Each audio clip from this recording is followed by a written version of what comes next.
আসসালামু আলাইকুম। 500 কম্বল বিতরণ চ্যালেঞ্জের আজকে 6ষ্ঠ দিন। ইনি শারীরিকভাবে খুব অসুস্থ হওয়ায় শুধু কম্বল নয়, তাকে আমরা কিছু টাকাও দিলাম চিকিৎসার জন্য। দেখতে থাকুন, ধন্যবাদ।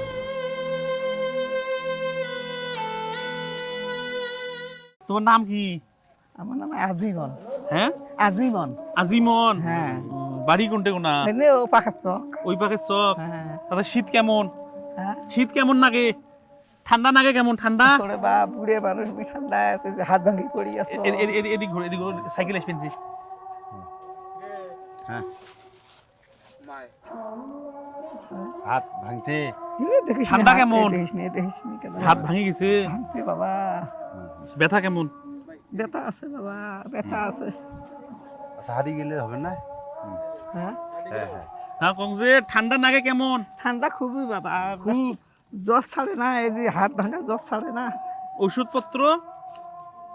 আবার টাকা নাই, গরিব মানুষ। এই নাতা ফাতাই এই গাছার ওষুধ টষুধ এই দেয়, টাকা আনি দেন। হ্যাঁ, কাজ হয় না।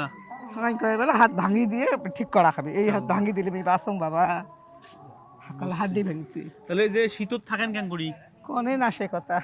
এই ঠান্ডা আসতে তালা বেশি হবি। হ্যাঁ, ঠান্ডা হ্যাঁ? খুব টানে কিন্তু। ঠান্ডা হলে বেশি হয়। তাহলে ওই যে ইয়াও কম্বল এখানে আনছি তোমার জন্য। কম্বল খান নেও। খুশি হলো? খুশি হলো? দেখ তো, দোয়া করেন। দোয়া ফেলে না করে বলে বাবা। ওষুধপত্র কি খান তাহলে? ওষুধ তো কি দিত না টাকা নাই? বাবা। তাহলে আপাতত এই ওষুধ কিনি খান। হুম। এতক্ষণ ভিডিওটি দেখার জন্য আপনাকে আন্তরিকভাবে ধন্যবাদ। আমরা জানি আপনার মনও কাঁদে। হয়তো আপনি সাহায্যের হাত বাড়িয়ে দিতে পারছেন না, তবে হতাশ হবেন না। আপনার একটি লাইক, একটি শেয়ার, একটি কমেন্ট আমাদেরকে আরও উদ্বুদ্ধ করবে এবং আমরা আরও উদ্যম নিয়ে সামনে এগিয়ে যেতে পারবো। তাই টাকা না হোক, একটি লাইক, কমেন্ট, শেয়ার দিয়ে আমাদের সহযোগিতা করতে পারেন। ধন্যবাদ।